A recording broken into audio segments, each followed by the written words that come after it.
Okay. Welcome. Good morning, good afternoon, good evening, wherever you are in the world.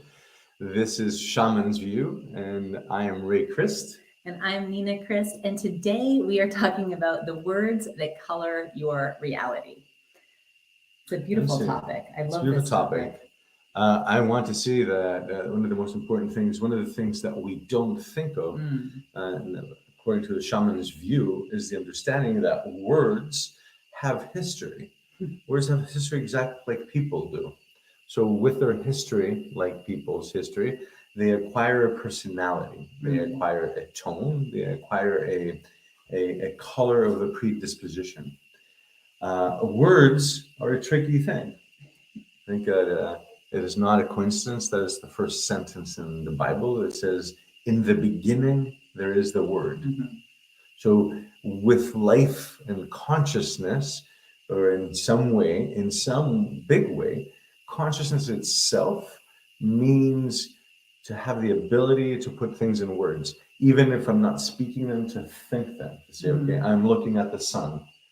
I am hearing the cicadas in the jungle of Costa Rica. For any one of you doesn't hear them, let me open the window. I am feeling the summer heat.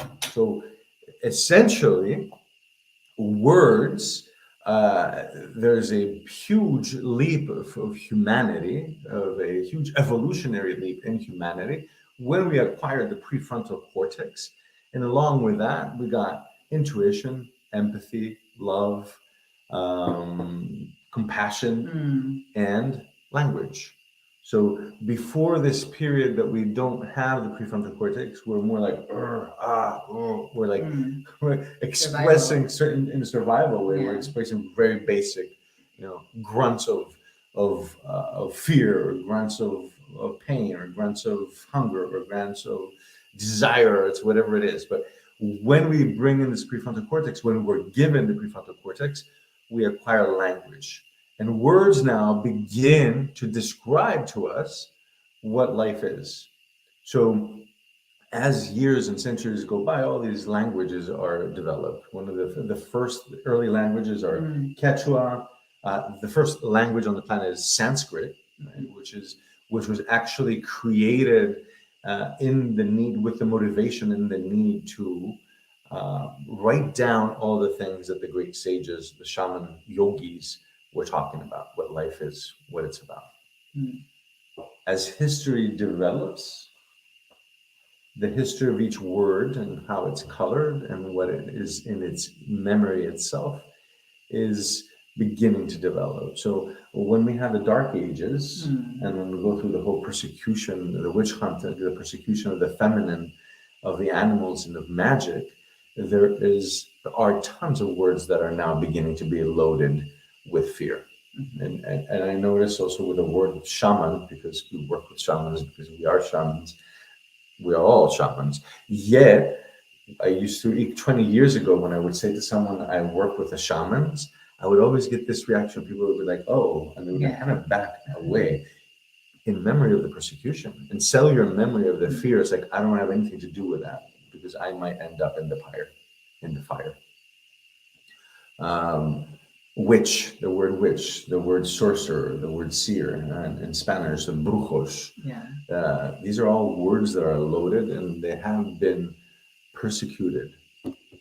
Along with those, there are words like guilt, shame, betrayal. Mm. In the meantime, I invite you to notice if you're feeling something in any of these words. How does the word betrayal, where does the word betrayal echo in your body? Is it Mm. doing something? Is it creating what's it called, a Constriction. constriction Yeah. somewhere in your nervous system, somewhere in your body? Betrayal. What is another word? Despair. Despair. That's a good one. Yeah. Yeah. Despair. Other words that are holding us back: guilt, Shame. fear, shame. Shame's a big one. So, the important thing to understand here is that Mm. from Neanderthal to the Homo sapien, owner of a prefrontal cortex and language, we've had this upgrade, right? It's like this huge computer upgrade. But still, we have the brain, the skull, and the brain is the hardware. The language itself is exactly that. It's software. It's a computer language. So in that, there is code. By itself, a word is code. And when I put together a string of words, I give you a meaning. So that, by definition, is code. I give you an image. I can give you to understand anything that is not even present here. But as these words hold a charge, because they have their history, that charge, just by having these words in our head, that charge is in our head. It's in our nervous system. So the shaman and the yogis and the Taoists, first of all, talk about the virtue of correct speaking. I don't know if you have anything you would say about Master Ni and about expression. It's like the essence of cultivating, or maybe even like reading poetry, reading ancient texts. So to download, the idea of reading ancient texts is to download more and more in our head, in our hardware, an upgraded program. Yeah, and as you mentioned that, it's so powerful because the words that we use internally in our school of the Jaguar Path, we refer to this as the narrator, is the chatter that's going on, kind of problem solving, preparing, strategizing, how you're going to make your way through the day. Someone says something, you have an internal response, you go to do something, you have an internal response. That vocabulary really colors your reality.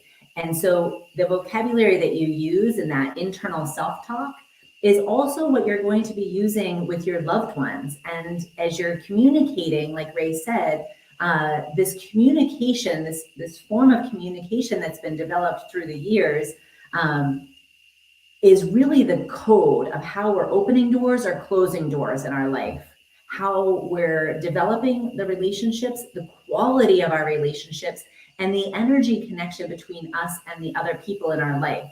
So if we talk with always a hue of sarcasm, and then if someone takes it the wrong way or someone gets defensive, then it's like, oh, they don't have thick skin, or it's their problem.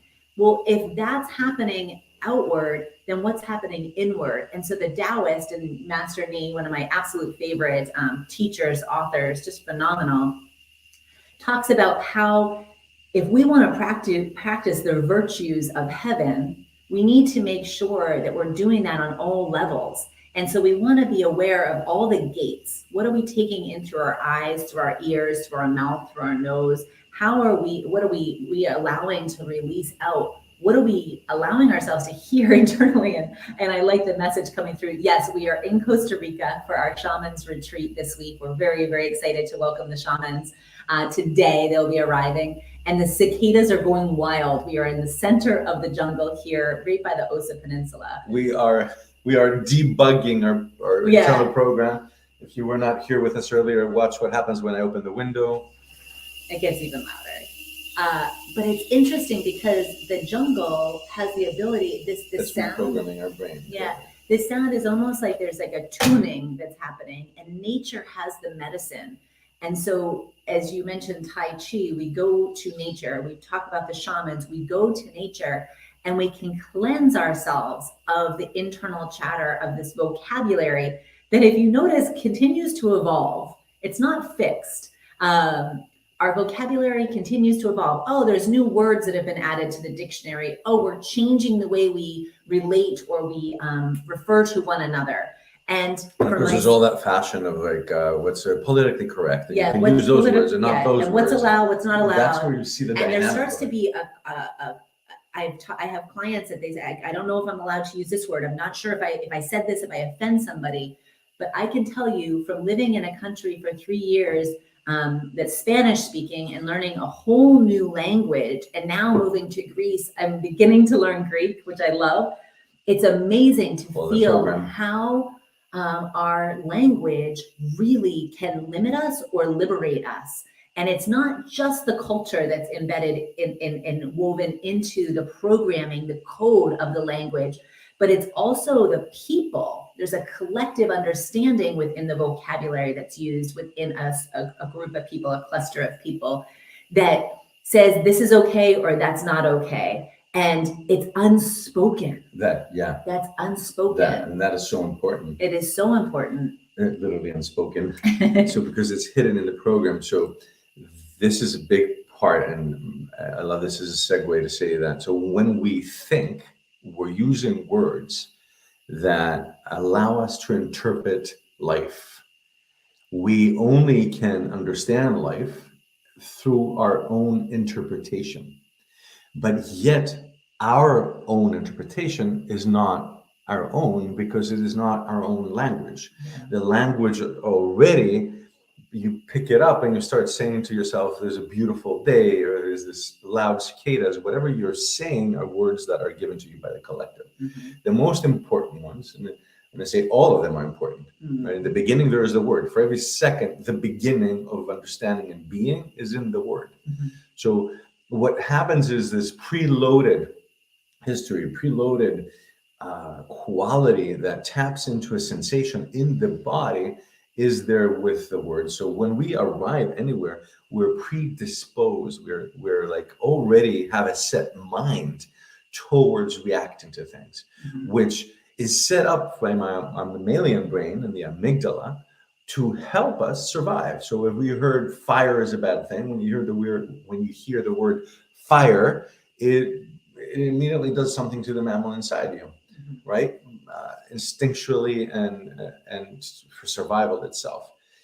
Now, there's a batch of words that we use that are really important for us and for our survival. But like food, you can eat food, which can be junk food, just to barely survive. Mhm. But when you start fine tuning your food, you begin to build healthier cells. You begin to build, then when you go into refining the tools that the food, you're refining the quality of food you eat, you come into a place where you're beginning to cultivate and nourish your spirit. Mhm. So this is the whole idea of yoga, and Yeah. and Taoism. They say it's like in yoga and Taoism and shamanism. There's a lot of things about what you do, the practices you do, but the big part is what you stop doing, and what you stop doing as part of the collective. You stop eating what you find in the supermarket. You just have to really dig Yeah. hard to find the good whole food that doesn't have pesticides, doesn't have coloring in it, doesn't have chemicals, And etc. where it's sourced. And where it's sourced. And that can be tricky because there's a lot of deception. And I want to say, because I love what you said, it's just like, so it's like the idea is to begin to cultivate what you eat and also what you say. And I just heard you say, and I've heard you say this many times, it's cultivating the virtues of heaven. Mhm. Now, for me, listen to that, the virtues of heaven. Is that a part of your everyday practice? Do you cultivate the virtues of heaven? Or do these words sound a little bit kind of weird? Does the virtue sound like an old word that's fallen behind in the language? Well, and I It think, almost does, I think, right? well, and we talk about the virtues of heaven as if it's some faraway place, but how about we cultivate the virtues of heaven so we can experience heaven right here and now on earth? And that is what that's what the practices are talking about.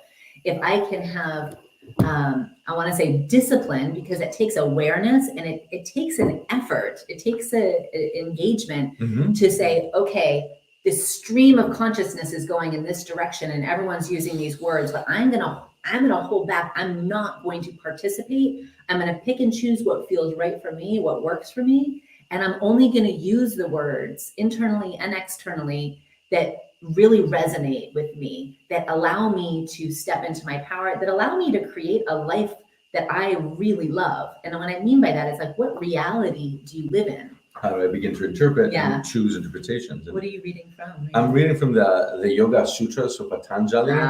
This is the Bible of yoga, right? The Yoga Sutras itself, the aphorisms, fibers, and the it is threads. great because it essentially. I'm just gonna say this: yoga is the cessation of the. Where is it? Yoga is the cessation of the fluctuations of the mind. The fluctuations of the mind are thoughts. And when we stop thinking, then we arise into this higher state of yoga. Mm. And it actually says when the cessation of thoughts occurs, the shaman finds his place, or the higher self finds her place. And it's about being quiet. That's why meditation is so important to cultivate the spirit. But also, one of the things that we bring in from shamanism and that we're teaching in the week of March 13th to 17th into the Shamanism Revealed workshop is how to find words that are holding you, how to find words that are personally holding your motor system, your kinesthetic body. The words are really planted in some internal organ, in a meridian, in your whole motor system, the body. The more, if you notice, if I may say a generalization, but if I say the more the person is constricted by, like, say, the strict religions or strict upbringings, the more you see a strictness in the body. The more you see this, like, well, more specifically, when it gets to sects, people that are like in cultures or religions, their bodies are restricted. You can see they walk around like this, right? The whole motor system, right? What I mean by society is if you walk into a certain country, there's a completely different body language. There's a completely different tone. There's a completely different code. Exactly. Yeah. What words are accepted and what not, and how you can use them.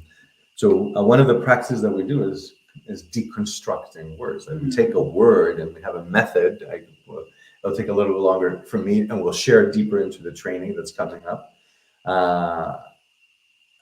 When we take a word, when I discovered the word betrayal, right? How do you feel? Take a moment and feel the word betrayal. What does it bring up for you? Do you think of specific people? Do you think of specific situations? Do you feel a tightening in your solar plexus? Is there a physical reaction?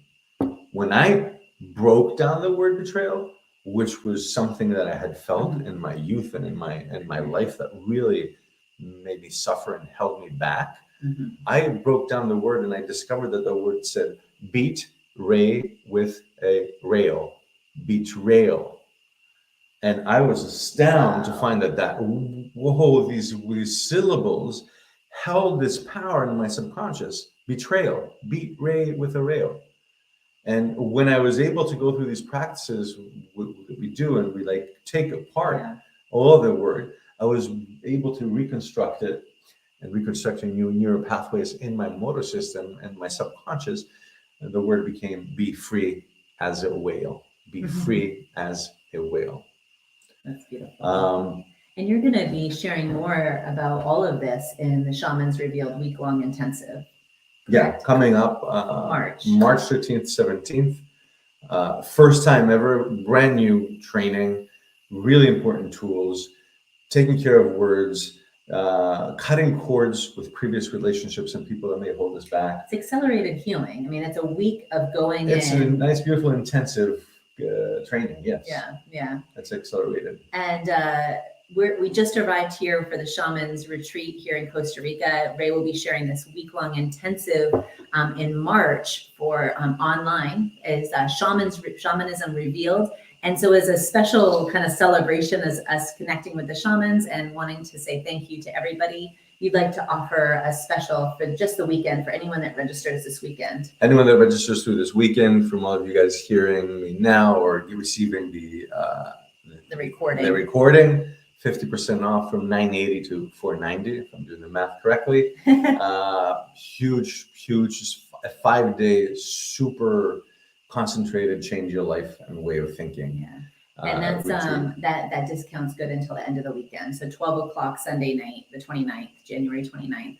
If you register before then, that awesome discount is available, 50% off. We'd love to have you join for this week long and join us to change the wording that you use in your life. Yeah, upgrade your program, upgrade your vocabulary, and see what a difference it makes. I love learning Quechua, and that will be a part of the week, is learning this ancient language. Learning some key words that really change the way you view the world. Code, it's code. Yeah. And how it absolutely transforms your life. It's pure magic is what I would say. Beautiful. And to take this as we close, to take one thing if you want, is register for the training. It's awesome. You can change your life in 5 days.